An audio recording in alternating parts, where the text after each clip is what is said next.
Price lord. ದೇವರ ಅತಿ ಪರಿಶುದ್ಧ ನಾಮಕ್ಕೆ ಸ್ತೋತ್ರವಾಗಲಿ. ಮತ್ತೊಂದು ದಿನವನ್ನು ಕಾಣುವಂತೆ ದೇವರ ಸಹಾಯ ಮಾಡಿದ್ದಕ್ಕಾಗಿ ಸ್ತೋತ್ರ. ಆತನು ಮಾಡಿದೆಲ್ಲ ಉಪಕಾರಗಳಿಗಾಗಿ, ಎಲ್ಲ ಆಶೀರ್ವಾದಗಳಿಗಾಗಿ ದೇವರಿಗೆ ಸ್ತೋತ್ರವನ್ನು, ಮಹಿಮೆಯನ್ನು ಸಲ್ಲಿಸ್ತಾ ಇದ್ದೇನೆ. ಇಂದಿನ ವೇದ ಅಧ್ಯಯನಕ್ಕಾಗಿ ಒಂದು ವಾಕ್ಯವನ್ನು ಓದಿಕೊಳ್ಳೋಣ. ಮತ್ತಾಯನು ಬರೆದ ಸುವಾರ್ತೆ 18ನೇ ಅಧ್ಯಾಯ 35ನೇ ವಾಕ್ಯ. ನಿಮ್ಮಲ್ಲಿ ಪ್ರತಿಯೊಬ್ಬನು ತನ್ನ ಸಹೋದರನಿಗೆ ಮನಪೂರ್ವಕವಾಗಿ ಕ್ಷಮಿಸದೆ ಹೋದರೆ ಪರಲೋಕದಲ್ಲಿರುವ ತನ್ನ ತಂದೆಯು ನಿಮಗೆ ಹಾಗೆಯೇ ಮಾಡುವನು. ಯೇಸುಸ್ವಾಮಿ ತನ್ನ ಜನರಿಗೆ, ಶಿಷ್ಯರಿಗೆ ಉಪದೇಶವನ್ನು ಮಾಡುತ್ತಾ ಇರುವಂತಹ ಸಮಯದಲ್ಲಿ ಒಂದು ಘಟನೆಯನ್ನು ಹೇಳ್ತಾರೆ. ಯೇಸುಸ್ವಾಮಿ ಕೇಳ್ತಾರೆ, ಸ್ವಾಮಿ, ನಾವು ಎಷ್ಟು ಸಾರಿ ಕ್ಷಮಿಸಬೇಕು? ಒಬ್ಬ ಸಹೋದರ ತಪ್ಪು ಮಾಡ್ತಾನೇ ಬರ್ತಾ ಇದ್ದಾನೆ, ಎಷ್ಟು ಸಾರಿ ಕ್ಷಮಿಸಬೇಕು? 7 ಸಾರಿನಾ ಅಂತ ಕೇಳಿದಾಗ ಯೇಸುಸ್ವಾಮಿ ಹೇಳ್ತಾರೆ, 7 ಅಲ್ಲ, 770 ಸಾರಿ ಕ್ಷಮಿಸಬೇಕು ಅಂತ ಹೇಳ್ತಾರೆ. 770 ಸಾರಿ, ಅದರ ಅರ್ಥ 7 ಸಾರಿ ಕ್ಷಮಿಸಿಬಿಟ್ಟು 8ನೇ ಸಾರಿ ಅವನ ಮೇಲೆ ಪ್ರತೀಕಾರ ಮಾಡಬಹುದಾ ಎಂಬುದು ಪೇತ್ರನ ಪ್ರಶ್ನೆ. ಯೇಸುಸ್ವಾಮಿ ಹೇಳ್ತಾರೆ 770 ಸಾರಿ ಅಂದರೆ 7 × 70 490 ಟೈಮ್ಸ್. ಒಂದು ಸಮಸ್ಯೆಗೆ ಅಷ್ಟು ಕ್ಷಮಿಸಬೇಕು ಅಂತ ಯೇಸುಸ್ವಾಮಿ ಹೇಳ್ತಾರೆ.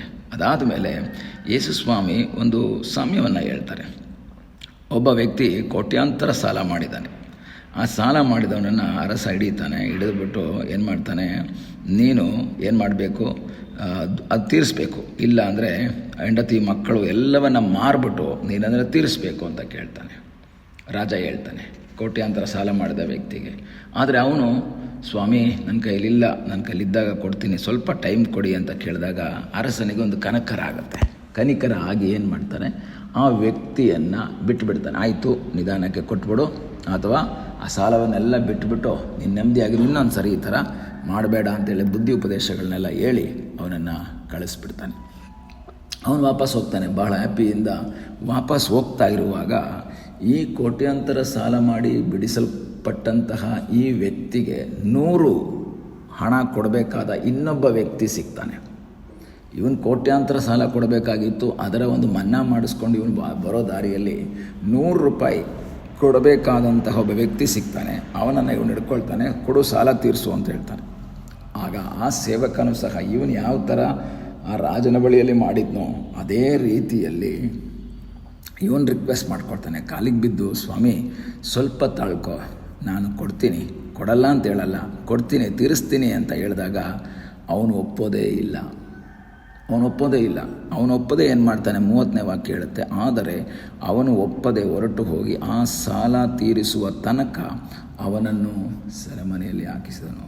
ಕೋಟ್ಯಾಂತರ ಸಾಲದ ಪರಿಹಾರವನ್ನು ಹೊಂದಿದಂತಹ ಈ ವ್ಯಕ್ತಿ 100 ರೂಪಾಯಿ ಹೋದರೆ ಹೋಗಲಿ ಅಂತ ಬಿಡಬೇಕಾಗಿತ್ತು. ಆದರೆ ಇವನಿಗೆ ಕ್ಷಮಿಸುವುದಕ್ಕೆ ಸಾಧ್ಯ ಇಲ್ಲ, ಬಿಟ್ಟು ಬಿಡುವುದಕ್ಕೆ ಸಾಧ್ಯ ಇಲ್ಲ. ಇಲ್ಲಾಂದರೆ ಮನ್ನಾ ಮಾಡೋದು ಬೇಡಾಗಿತ್ತು. ಆಯಿತು, ಸ್ವಲ್ಪ ಟೈಮ್ ತಗೋ, ನಿಧಾನಕ್ಕೆ ಕೊಡುವಂತಾದರೂ ಹೇಳ್ಬೋದಾಗಿತ್ತು. ಅದು ಇಲ್ಲದೆ ಅವನನ್ನು ಸೆರೆಮನೆಗೆ ಹಾಕಿಸ್ಬಿಟ್ಟ. ಆದರೆ ಅವನ ಜೊತೆ ಸೇವಕರು ನಡೆದ ಸಂಗತಿಯನ್ನು ನೋಡಿ ಬಹಳವಾಗಿ ದುಃಖಪಟ್ಟು ಒಡೆಯನ ಬಳಿಗೆ ಬಂದು ನಡೆದದ್ದನ್ನೆಲ್ಲ ತಿಳಿಸಿದ್ರು. ಒಡೆಯನ ಬಳಿಗೆ ಹೋಗಿ ನಡೆದದ್ದನ್ನೆಲ್ಲ ತಿಳಿಸಿದ್ರು. ಆಗ ಒಡೆಯ ಅವನನ್ನು ಕರೀತಾನೆ. ಕರೆದುಬಿಟ್ಟು ಕೇಳ್ತಾನೆ, ಏನಪ್ಪ ನೀನು ಹಿಂಗೆ ಮಾಡಿದೆ? ಕೋಟ್ಯಾಂತರ ಸಾಲ ನಿಂದಿತ್ತು, ನಾನು ಅದನ್ನೆಲ್ಲ ಬಿಟ್ಟೆ. ಆದರೆ ನೀನು ಅವನ ಸಾಲವನ್ನು ಬಿಡಲಿಲ್ಲ. ಯಾಕೆ? ನೀನು ಯಾಕೆ ಕ್ಷಮಿಸಲಿಲ್ಲ? ನಾನು ನಿನ್ನನ್ನು ಕ್ಷಮಿಸಿದ್ದೆ ಅಲ್ವಾ, ನೀನು ಯಾಕೆ ಕ್ಷಮಿಸಲಿಲ್ಲ ಎಂಬುದಾಗಿ ಕೇಳಿ ಅವನನ್ನು ಪೀಡಿಸುವವರ ಕೈಗೆ, ಸಾಲ ತೀರಿಸುವವರೆಗೆ ಒಪ್ಪಿಸಿದನು ಅಂತ ವಾಕ್ಯ ಹೇಳ್ತದೆ.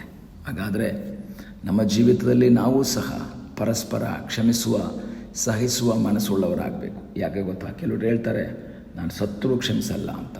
ಇಲ್ಲ, ಕ್ಷಮಿಸಬೇಕು. ಯಾಕೆಂದರೆ ಕೋಟ್ಯಾಂತರ ಸಾಲ ಮಾಡಿದಂಥ ವ್ಯಕ್ತಿಯನ್ನು ಆ ರಾಜ ಕ್ಷಮಿಸಿದ ಹಾಗೆ ಪಾಪದಲ್ಲಿ ಮುಳುಗಿದ್ದಂತಹ ನಮ್ಮನ್ನು ಕ್ಷಮಿಸಿದಂತಹ ಒಬ್ಬ ದೇವರಿದ್ದಾನೆ. ನಮ್ಮನ್ನು ಕ್ಷಮಿಸಿ ತನ್ನ ಮಕ್ಕಳಾಗಿ ಮಾರ್ಪಡಿಸಿದಂತಹ ಒಬ್ಬ ದೇವರಿದ್ದಾನೆ. ಆತನ ಕ್ಷಮೆಯ ಮುಂದೆ ನಮ್ಮ ಒಬ್ಬ ಸಹೋದರನು ಮಾಡಿದಂಥ ತಪ್ಪು ಅದು ಕ್ಷಮಿಸೋಕ್ಕಾಗಲ್ಲ ಅನ್ನೋ ರೀತಿಯಲ್ಲ. ಆ ಕ್ಷಮೆಯ ಅನುಭವದಲ್ಲಿ ನಾವು ಮುಂದೆ ಸಾಗುವುದಾದರೆ ನಮ್ಮನ್ನು ಕ್ಷಮಿಸಿದಂತಹ ದೇವರಿಗೆ ಸಂತೋಷವಾಗುತ್ತೆ. ಆದ್ದರಿಂದ ಏನು ಮಾಡಬೇಕು? ನಿಮ್ಮಲ್ಲಿ ಪ್ರತಿಯೊಬ್ಬನು ತನ್ನ ಸಹೋದರನಿಗೆ ಮನಪೂರ್ವಕವಾಗಿ ಕ್ಷಮಿಸದೆ ಹೋದರೆ ಪರಲೋಕದಲ್ಲಿರುವ ನನ್ನ ತಂದೆಯೂ ಸಹ ನಿಮಗೆ ಹಾಗೆಯೇ ಮಾಡುವನು. ನಮ್ಮ ದೇವರು ನಮ್ಮನ್ನು ಕ್ಷಮಿಸಿದ್ದಾನೆ, ನಮ್ಮ ಪಾಪಗಳನ್ನು ಕ್ಷಮಿಸಿದ್ದಾನೆ, ನಮ್ಮ ದ್ರೋಹಗಳನ್ನು ಅಳಿಸಿಬಿಟ್ಟಿದ್ದಾನೆ. ಆ ಕ್ಷಮಿಸಿಬಿಟ್ಟಂತಹ ದೇವರ ಮುಂದೆ ನಮ್ಮನ್ನೇ ಸಮರ್ಪಿಸಿಕೊಂಡು ನಾವು ಇನ್ನೊಬ್ಬರನ್ನು, ನಮಗೆ ತಪ್ಪು ಮಾಡಿದವರನ್ನು ನಾವು ಕ್ಷಮಿಸುವುದಾದರೆ ನಮ್ಮ ಜೀವಿತದಲ್ಲಿ ಅದ್ಭುತವನ್ನು ಮಾಡುವ ದೇವರಿದ್ದಾನೆ. ಯೇಸು ತನ್ನ ಪ್ರಾರ್ಥನೆಯಲ್ಲಿ ಕಲಿಸಿಕೊಟ್ಟರು, ನಮಗೆ ತಪ್ಪು ಮಾಡಿದವರನ್ನು ನಾವು ಕ್ಷಮಿಸಿದಂತೆ ನಮ್ಮ ತಪ್ಪುಗಳನ್ನು ಕ್ಷಮಿಸು.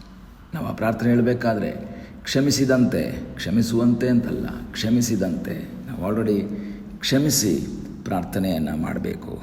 ದೇವರು ಮಾಡಿದಂತಹ ಆ ಉಪಕಾರ, ದೇವರು ನಮ್ಮನ್ನು ಮನಪೂರ್ವಕವಾಗಿ ಕ್ಷಮಿಸಿದ್ದಾರೆ. ನಮ್ಮ ತಪ್ಪುಗಳನ್ನು, ನಮ್ಮ ದ್ರೋಹಗಳನ್ನೆಲ್ಲ ನಮ್ಮಿಂದ ತೆಗೆದುಹಾಕಿ ನಮ್ಮನ್ನು ಕ್ಷಮಿಸಿದಂತಹ ಒಬ್ಬ ದೇವರು ನಮ್ಮ ಸಂಗಡ ಇದ್ದಾರೆ. ಆ ದೇವರಲ್ಲಿ ನಾವು ಆಶ್ರಯಿಸುವಾಗ ನಮಗಾಗಿ ಅದ್ಭುತವನ್ನು ಮಾಡುವ ಒಬ್ಬ ದೇವರಿದ್ದಾನೆ. ಮನಪೂರ್ವಕವಾಗಿ ನಮ್ಮ ಸಹೋದರರನ್ನು, ಇತರನ್ನೆಲ್ಲ ಕ್ಷಮಿಸುವಂತಹ ಒಂದು ಮನಸ್ಸು ನಮಗೆ ದೇವರು ಕೊಡಲಿ. ಕಣ್ಣುಗಳನ್ನ ಮುಚ್ಚೋಣ, ಪ್ರಾರ್ಥಿಸೋಣ. ನಮ್ಮನ್ನು ಬಹಳವಾಗಿ ಪ್ರೀತಿ ಮಾಡುವ ಪರಲೋಕದ ತಂದೆಯಾದ ದೇವರೇ, ಈ ಸಮಯಕ್ಕಾಗಿ ಸ್ತೋತ್ರ. ಮತ್ತೊಂದು ಆವೃತ್ತಿ ನಮ್ಮನ್ನು ನಿನ್ನ ಪಾದಗಳಿಗೆ ಒಪ್ಪಿಸಿಕೊಡ್ತೇವೆ. ಕ್ಷಮಿಸುವಂತಹ ಒಂದು ಮನಸ್ಸನ್ನು ದೇವರೇ ನಮಗೆ ನೀನು ಕೊಡಪ್ಪ. ಇತರರನ್ನು ಕ್ಷಮಿಸುವಂತಹ ಒಂದು ಕೃಪೆ ನಮ್ಮ ಮೇಲೆ ದಯಪಾಲಿಸು ಎಂಬುದಾಗಿ ನಾವು ಪ್ರಾರ್ಥಿಸ್ತೇವೆ. ಪ್ರಾರ್ಥನೆಯನ್ನು ಕೇಳಿದ್ದಕ್ಕಾಗಿ ನಿನಗೆ ಸ್ತೋತ್ರ. ಯೇಸುವಿನ ಮುದ್ದಾದ ಹೆಸರಿನಲ್ಲಿ ಬೇಡಿಕೊಳ್ಳುತ್ತೇವೆ ನಮ್ಮ ಪ್ರೀತಿಯ ತಂದೆಯೇ. ಆಮೇನ್. God bless you.